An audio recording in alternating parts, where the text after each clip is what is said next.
Hey everyone, this is Michael again, and welcome to the Monday Night Raw review. And tonight's Raw was from the Moda Center in Portland, Oregon. And if you guys haven't checked out the previous video that I did a live stream earlier today. If you guys haven't checked it out, it was like a vlog that I did talking about the Super Bowl last night and the commercials, and my thoughts on it. And I was at the beach today, just relaxing there. Went for a bike ride. So check out my vlog, the previous video that I did. It was just a test for like a live feature here on YouTube. So like I said, if you guys haven't checked it out, definitely give it a watch. And now on to Monday Night Raw. Raw ended 11 minutes ago, and this show was fucking terrible tonight. This was a shitty ass show tonight. So that's all I gotta say. It was a shitty show. As bad as the Super Bowl last night. So let's get on with this review. So Raw opened up tonight. Stephanie McMahon was in the ring. She was welcoming everybody to Raw. Becky Lynch ends up coming out. So as we all know, it was on social media this weekend that Stephanie invited Becky to come to Raw. So Becky ended up coming. Stephanie ends up telling, Stephanie says, she never saw anyone go toe-to-toe in Ronda's face and smile at her, as what Becky did. And Becky goes, why wouldn't she be smiling? Becky says she's got a lot of reasons to smile, and that she won the Rumble, and she's going to WrestleMania to slap Ronda. And Stephanie tells Becky, nobody wants to see that more than she does. As we all know, you remember last year around this time, Stephanie and Ronda having their little, back and forth, and that which led to the match at WrestleMania, where Ronda ended up teaming up with Kurt Angle to take on Stephanie and Triple H. And Stephanie says to Becky if she's okay with the injury. Because Becky, of course, has an injury. And Becky tells Stephanie that she's fine. And Stephanie says that Becky is all heart. And for the past 8 days, Becky has been refusing medical attention. And so Becky, at first, she admits that, she's not going to a doctor. And that she's fine. And Stephanie says if Becky doesn't get cleared by the medical staff, she can't compete. And Becky says to Stephanie, Becky asks Stephanie, what she knows about struggle, and pointing out that she hasn't had to struggle for a damn thing. That Stephanie is just another daddy's girl who's trying to stop her from fighting for everything. And so Becky ends up saying that she rose up and fought for WrestleMania, and there's nothing that Stephanie or any doctor can do about it. And so Stephanie ends up telling Becky that if Becky doesn't go see the doctor, Stephanie will be forced to suspend Becky until Becky eventually goes to the doctor. And Becky ends up telling Stephanie, if she says that again, she won't be responsible for her actions. And so Stephanie is just begging Becky to go to the doctor. And but still, Becky, won't agree to go see a doctor. And so eventually Stephanie ends up suspending Becky. And so Becky ends up decking Stephanie with the right hand, and then then Becky tried to do a disarmer to Stephanie, but the referees end up coming into the ring. Becky ends up battling them off. Security ends up coming in, and Stephanie is able to run out of the ring, and that's how the segment ended. But to me, the reason why they're doing this is for WWE to get Charlotte, to fit Charlotte, the female Roman Reigns, and make it a triple threat at WrestleMania, which I don't want to see. I just want to see Ronda and Becky one-on-one. I don't know why WWE has to put Charlotte in this situation. Just for WWE to be happy, so you could put the title, so that they could put a title on Charlotte. That's why Charlotte is the female Roman Reigns. We all know it. I can figure this is why they're doing it. This is why they're doing this whole injury angle with Becky Lynch. Just a way for them to fit Charlotte in this. So, yeah, but I thought this was a decent segment because of Becky, and the crowd was chanting Becky also at her. So this was decent. This was a decent segment to open Raw. Then we saw Becky was being escorted out of the arena by security. And then we see Ronda Rousey. Ronda approaches Becky. Ronda ends up saying to Becky that she tests the limits of her professionalism every time they meet, without Becky exploiting it to her face, to Ronda's face. And so Ronda says she's a professional and she's got a pay-per-view to sell. And then Ronda accuses Becky of unprofessionalism and tells her to go home and rest until WrestleMania so that she can get the ass beating she deserves. And so pretty much that was basically what happened. Then we had the first match, Ronda Rousey versus Liv Morgan. This was a short match. This was a nothing match. Ronda wins the match, armbar on Liv Morgan. That was it.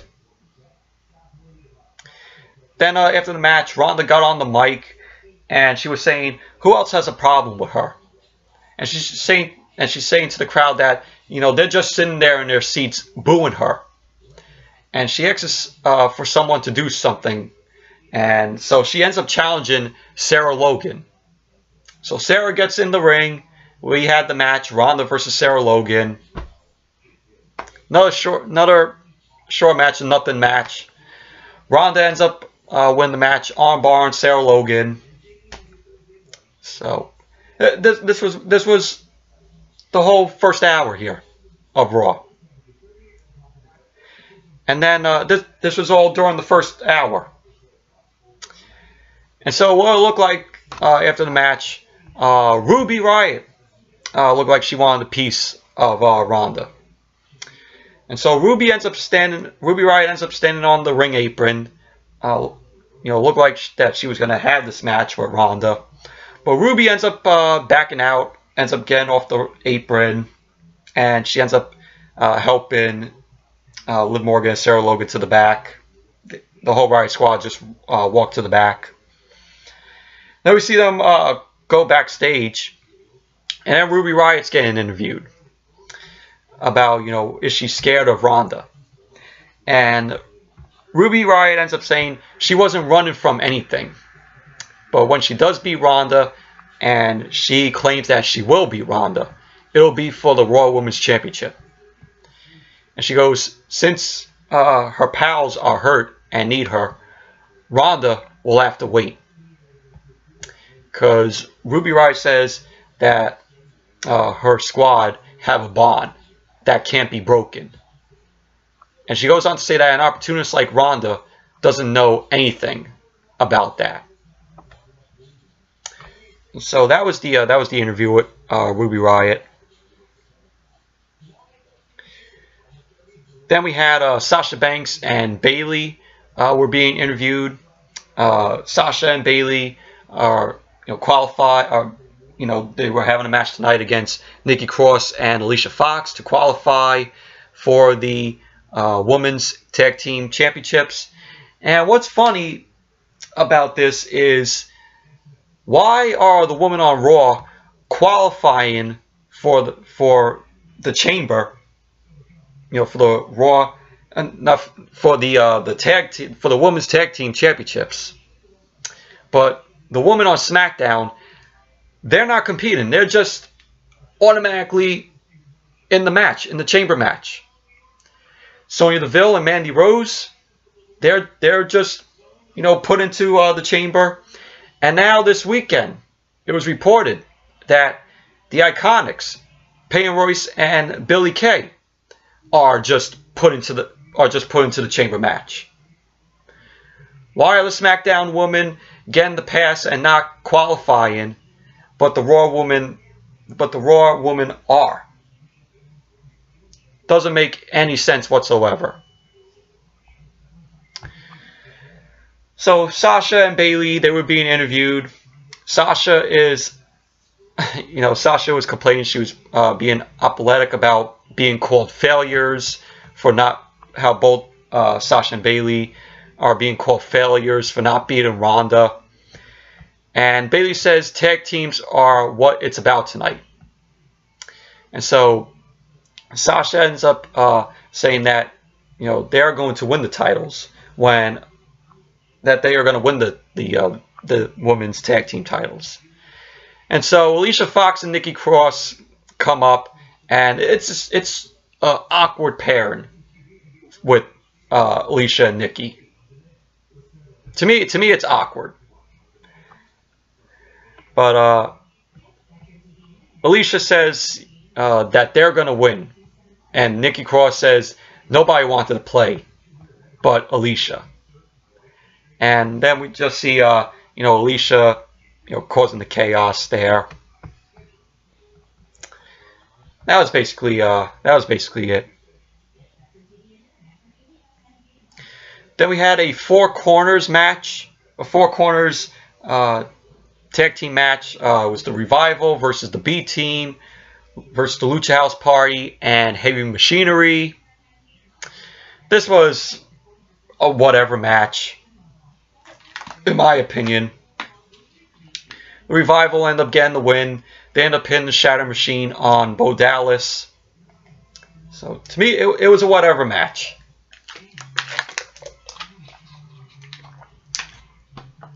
There you go. The Revival get another win. And WWE is only doing this, is pushing the Revival so the Revival doesn't leave WWE and go somewhere else and go to AEW. That's what it basically is. Then Kurt Hawkins and Zack Ryder were shown backstage. Zack Ryder ends up telling Kurt Hawkins not to worry because Kurt Hawkins was watching the match on the TV. And Zack Ryder tells Kurt Hawkins, to not worry and that they'll be out there next time. And they said, they started training together, they got signed together, and Zack Ryder says, they were the youngest tag champs, the both of them, and that they're gonna end this streak together, because they were on a. That's what Kurt Hawkins said. Not Zack Ryder. I messed up my notes, so that's what Kurt Hawkins ended up saying, because Kurt Hawkins was asking, what the point is, and Zack Ryder ends up saying, oh, he's a loser. He's a loser too, and they're losers together, but not for long. And oh yeah, I'm sorry, Zack Ryder said all this, mixing my notes around. I'm sorry about that. So that's when Zack Ryder said, they started training together, got signed together, and that they were the youngest tag champs, that they're going to end the streak. And you had Zack Ryder saying, oh yeah, they spelled my name wrong, because the graphic from last week, it spelled Zack Ryder's name, like his first name, it's Z-A-C-K, but they ended up spelling it Z-A-C-H, which was funny. I didn't pick up that last week until somebody ended up posting it, and pretty much Hawkins ended up saying to Zack Ryder that he's toxic, and Zack would have been out there with any other partner, and that this is like a you've got a friend in me, he's like, you've got a friend in me thing ain't happening. He goes on to say to Ryder that he lost 250 times in a row. So pretty much that was basically the backstage segment with Curt Hawkins and Zack Ryder. So excuse me for mixed up my notes there. So then we had Kurt Angle coming out to make an announcement. And he says for the past 20 years, he's lived his life with the 3 I's, which are intensity, integrity, and intelligence. He says the 3 I's he's lived his life by, and it's worked. Kurt goes on to say that he accomplished everything he wanted to, from the European Championship to the WWE Hall of Fame. He said he tore the house down with Shawn Michaels at WrestleMania 21. That classic, great match from that WrestleMania. It's one of my favorites. And he goes on to say that he sold the ring with milk on Raw. It's one of the greatest moments in Raw history when Kurt Angle came out with that milk truck, which happened in the summer of 2001. It was August of 2001. And I do want to get that figure, that elite figure of the milk truck, which includes Kurt Angle, and it's him holding the milk hose, the hose that squirted the milk, and it showed Stone Cold. It had Stone Cold and Stephanie, I think, in the figure also, in the elite. I really want to get that elite. And so Kurt goes on to say, as general manager of Raw, he gave everyone a chance to sell things in the ring. He met the son he never had, which was Jason Jordan. And he said he had all of us to remind him how much he sucks, which the crowd starts chanting, you suck. And so Kurt says, lately the 3 I's have turned into the 3 D's. Doubt, defeat, and depression. He goes on to say that his last few matches haven't turned out how he'd like, especially against Drew McIntyre and Baron Corbin. He says that he wanted to shut the both of them up for good. And in his career, he's beat them all, and even won a gold medal with a broken frickin' neck. And he's like, there's one opponent he knows he can't defeat. Father Time. And it looked like that this sounded like Kurt Angle was going to give a retirement speech. Like, I think he was going to announce his retirement. But his announcement gets interrupted by Baron Corbin. So Baron Corbin comes out. He ends up telling Kurt to wrap it up and ask what he wants. Everyone to feel sorry for Kurt. And he says Kurt did this to himself, and he should have given the speech at the Hall of Fame and walked off into the sunset. And he's like, no, he had to come back and be general manager. And he goes on to say he had to prove that he still has what it takes to be a superstar. And he ends up saying that Kurt is just a broken down shadow of a man. And Kurt Angle ends up saying that to him, that this broken down old man, he was talking about himself, this broken down old man will break your ankle in 2. And so he ends up telling Baron Corbin to come down and get some. So we see Baron Corbin, he starts to take off his vest, and Drew McIntyre ends up coming out. Drew McIntyre says, 1 minute Kurt's accepted his fate, and the next he's threatening to break a man's ankle. He goes on to say people used to look into Kurt Angle's eyes and see a warrior. But in their match, all he saw in those eyes was fear. Before, Drew McIntyre ended up tapping him out to Kurt Angle's own ankle lock. And he ends up saying Kurt was humiliated and he thought he'd never see him again. But he says Angle's got no quit in his body and keeps showing up until somebody does something very drastic. And so Drew McIntyre ends up telling the Portland crowd to shut their mouths and get their cameras ready, because he ends up saying that this is the last time you'll ever see Kurt Angle. You'll ever see Kurt Angle in a WWE ring, because both he and Baron Corbin are going to put Kurt down for good. So Drew McIntyre and Baron Corbin make their way down, and then Braun Strowman's music hits. Braun Strowman comes out. He and McIntyre brawl, and Kurt Angle runs Baron Corbin off, and Braun ends up throwing a chair, an office chair, at Corbin, almost hitting Baron Corbin. And Baron Corbin and Drew McIntyre run away. They run into the crowd, and Strowman and Kurt Angle are the only ones standing in the ring. So that was basically the segment. So I knew right then from there that this was going to lead to a match. That this was going to lead to a match tonight. I knew it right then and there. So then we had Sasha Banks and Bayley versus Nikki Cross and Alicia Fox qualifying match for the Women's Tag Team Championships.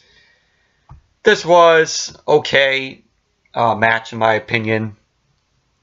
But the pairing of Nikki Cross and Alicia Fox, like I said, I felt that it was very awkward.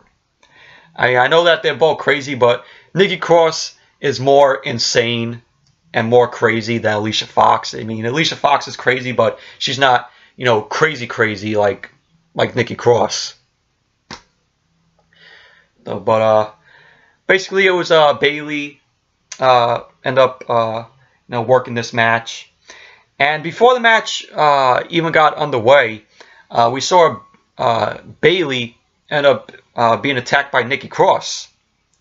Like, Bayley was being thrown out as the music hit, and then Sasha was being pulled out, and then both Nikki Cross and Alicia Fox were stomping away at both Sasha and Bayley before the match got underway.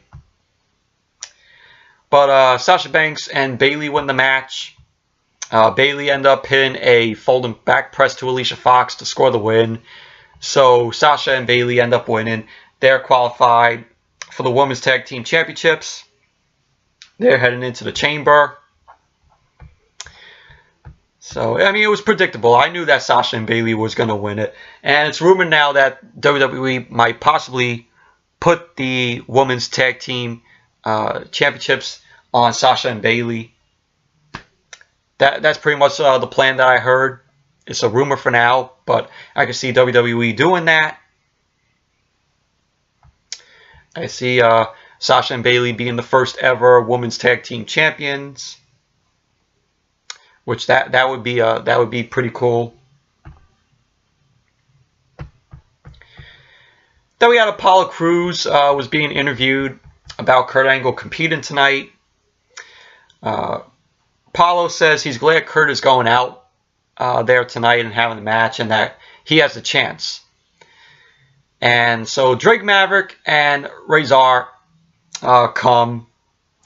Drake Maverick ends up telling Crews to be honest, and that Angle's got no chance. That Kurt Angle has no chance tonight.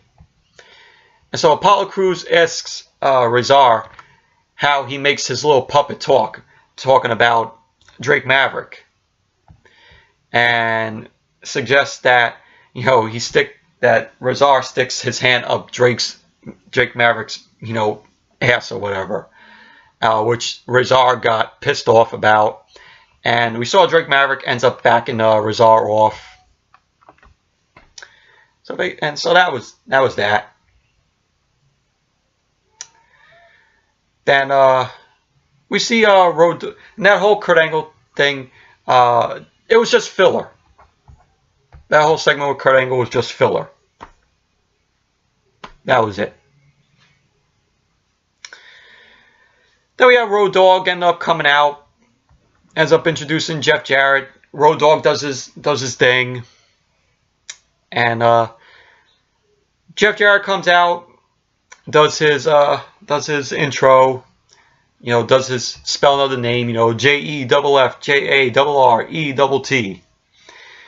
and Road Dogg says that they didn't get to finish last week. And so he asks them to hit the music, and we get, Alone With My Baby Tonight, which, if they're going to do this every single week, it's going to get old. I mean, last week it was good to see. It was fun to see. But I'm like, is this 1994 or 2019 here? I'm like, what is this? And then we got Elias coming out, interrupts. Elias says the song that Road Dogg and Jeff Jarrett have been singing for 25 years is Just Like Them. It hasn't aged well. And then Road Dogg ends up going, he goes on the mic and he says, well, that hurt my feelings. But Elias ends up asking Jeff Jarrett if he even plays guitar, and Elias ends up telling Road Dogg that he should be on SmackDown tanking their ratings, and that he'd rather watch Adam Levine do another halftime performance than deal with them. Taking shots at the halftime show, which I heard was fucking terrible. Though. And Elias ends up saying he was offered the halftime gig, but he mistakenly turned it down. Oh my God. And he says he thought he was going to come down and save the whole night with a performance, but he remembered how ungrateful the people have become. And he goes, they could keep their pathetic nostalgia act going, but it doesn't change how WWE stands for Walk with Elias. And so Jeff Jarrett ends up saying, ends up telling him not to sing it, but to bring it. And so Road Dogg, does the suck it thing, and then the show went to commercial, and the match got underway. Elias versus Jeff Jarrett. And I called this in my vlog today when I talked about Monday Night Raw, a little preview. I said that Elias was going to win the match, and swear enough, he did. Elias ended up winning. Elias ended up beating Jeff Jarrett. There are points where Road Dogg was getting involved in the match. Elias ended up taking out Road Dogg. So he ended up taking down Road Dogg twice. So Elias ended up winning the match. Ended up hitting the drift away on Jeff Jarrett. There you go. Match was meh. Then we had the match. Then after the match, Road Dogg ends up coming in, ends up punching Elias. Jeff Jarrett then takes the guitar, smashes the guitar to Elias's back, and oddly enough, the guitar didn't break. So that's what happened after the match. But all in all, Elias versus Jeff Jarrett, it was meh. I even knew that Elias was gonna win. So then we saw Natalya was in the locker room. She was packing, I think, like her boots away. And Dana Brooke ends up coming in. Dana Brooke apologizes to Natalya about losing their tag team match last week. And she says she realizes how the tag team titles are to Natalya. She ends up saying to Natalya that she's sorry.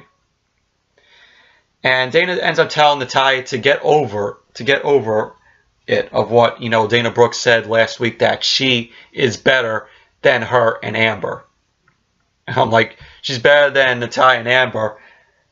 When was the last time Dana Brooke won a match? Yeah, I can't even remember. And so she says that she was just pumping herself up. And Dana thinks Natalya is giving her the silent treatment. And she ends up saying Dana ends up saying that she's going to find a McMahon and make a match against Natalya for next week and prove to her that she belongs here. And it was shown that Natalya wasn't listening to Dana Brooke, and that she was actually listening to, earphones, those Bluetooth earphones that you don't have to plug in to the headphone jack, the earphone jack. So that was the segment. Sorry about that, but I was saying Finn Balor was being interviewed. And Finn ends up saying that his elbows hurt, his rib hurts, and people said that he should have stayed home this week. And Finn ends up saying that he took the best punishment and he's still standing. He goes on to say that he won't be pushed around, held down, or stop pushing forward. And he's going to take the fight to Bobby Lashley, just the same as he took the fight to Brock Lesnar. And he's coming for the Intercontinental Championship. And that he's coming for the Intercontinental Championship also. And so Finn Balor makes his way down to the ring. And Lio Rush and Bobby Lashley come out. Lio Rush gets on the mic and he ends up calling Balor out for looking like a mummy and thinking that Balor has a chance against Bobby Lashley. He goes on to say that this isn't David versus Goliath. This is Mouse versus Mack Truck. And he ends up saying that Lashley can curl dumbbells bigger than Finn Balor. And so Bobby Lashley gets on the mic and says Balor had a title shot against Brock Lesnar last week.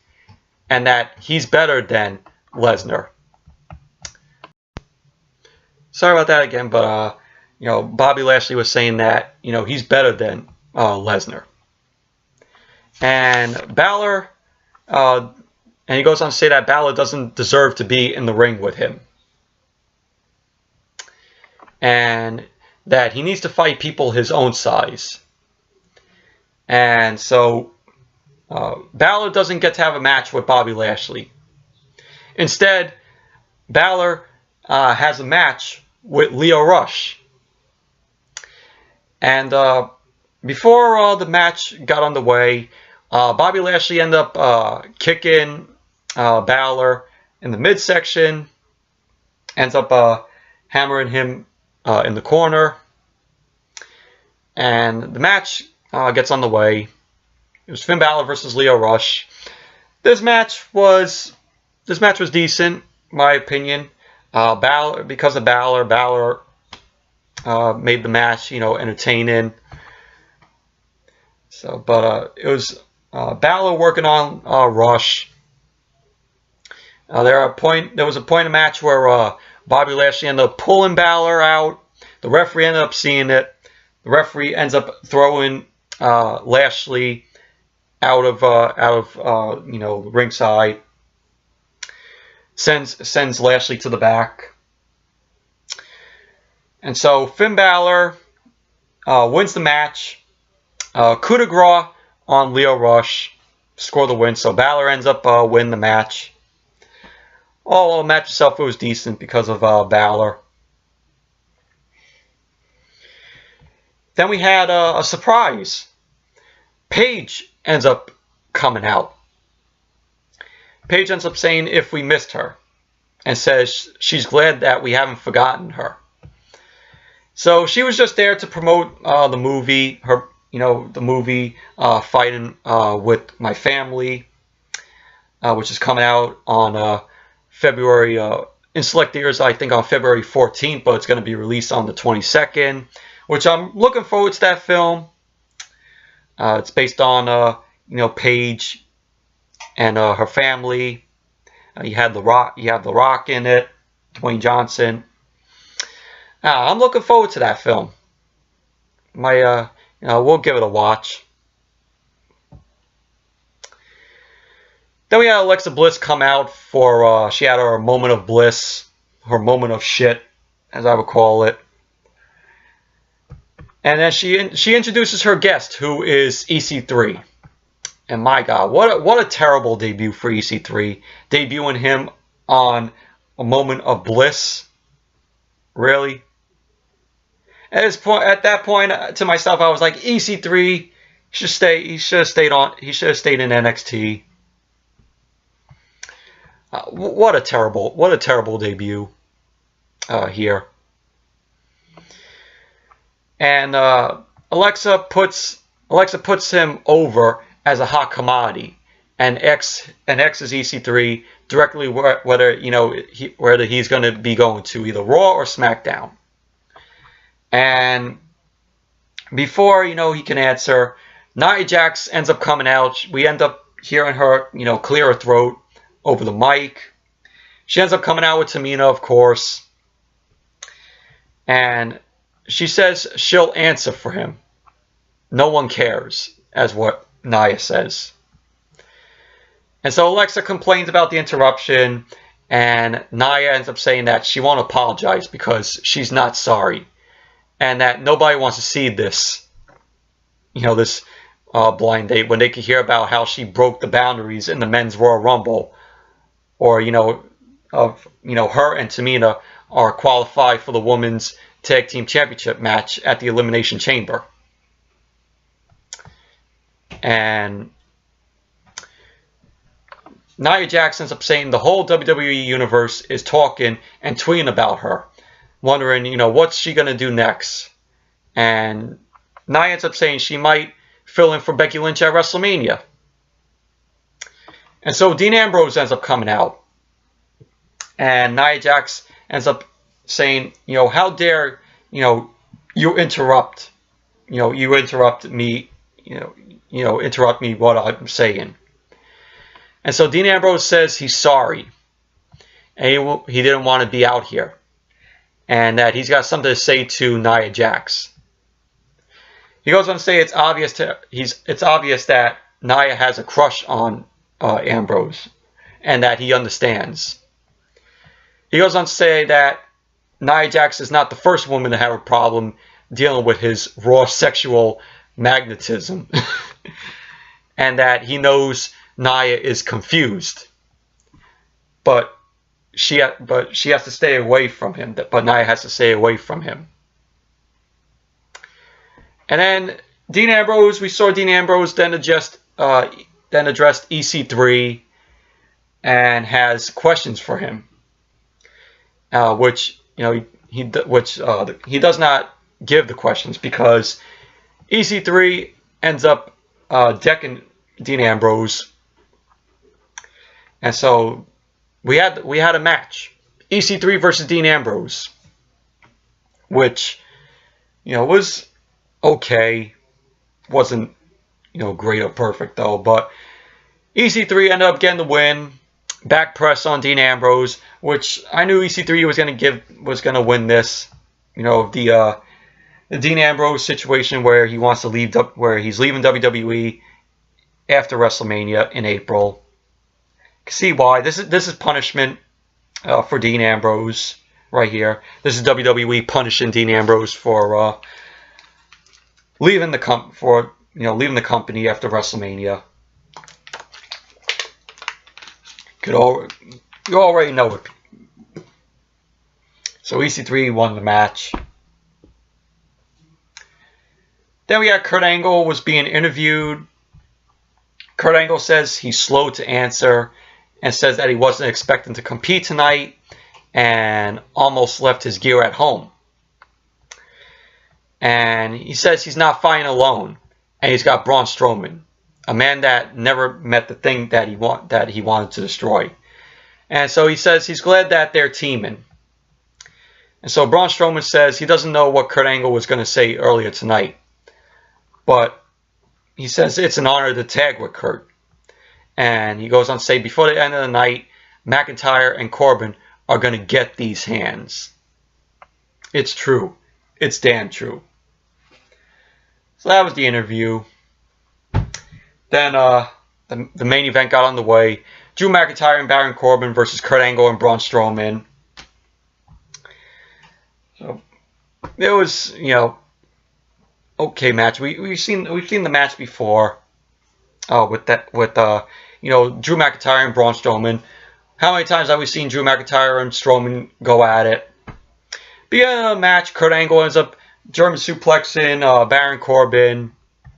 Braun Strowman does his running arm out there to McIntyre. Yeah, at one point where Strowman was doing a double suplex to McIntyre and Corbin. It looked like Corbin ended up botching the suplex because he went sideways. So and then you had how embarrassing this was.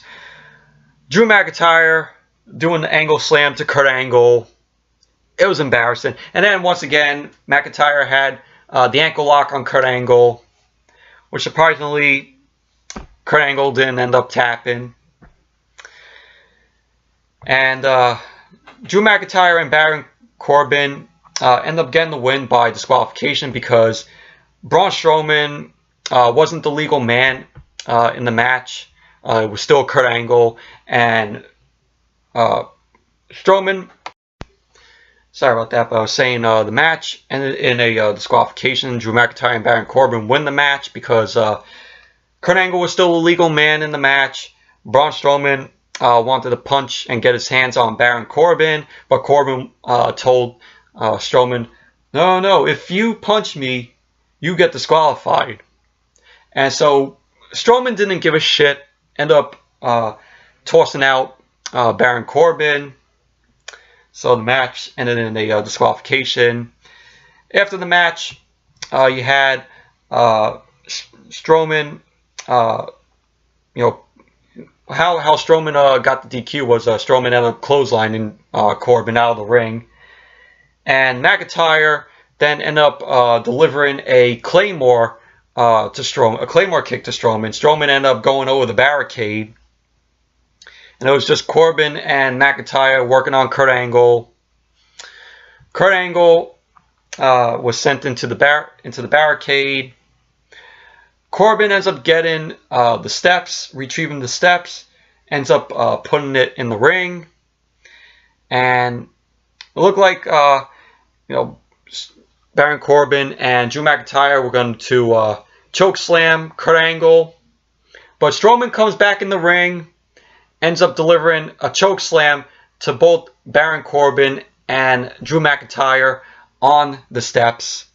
First, Strowman ended up choke slamming McIntyre, and then he ended up choke slamming Baron Corbin, and Corbin was still laying on the steps. And pretty much that's how Raw ended tonight. That was your Monday Night Raw. Fucking god-awful show tonight. God-awful. So, yes, anyways, that's it for the Monday Night Raw review.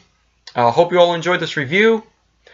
Thank you all for watching, and definitely give this video a thumbs up, comment, subscribe. And like I said, if you guys haven't checked out my vlog from earlier, I did a live, the test for the live feature here on YouTube, just talking about the Super Bowl and the commercials. So if you haven't seen that previous video, go check it out. So yeah, so that's it for this video. Be sure to give this video a thumbs up, comment, subscribe, and I will see you all tomorrow night with the SmackDown review. Bye.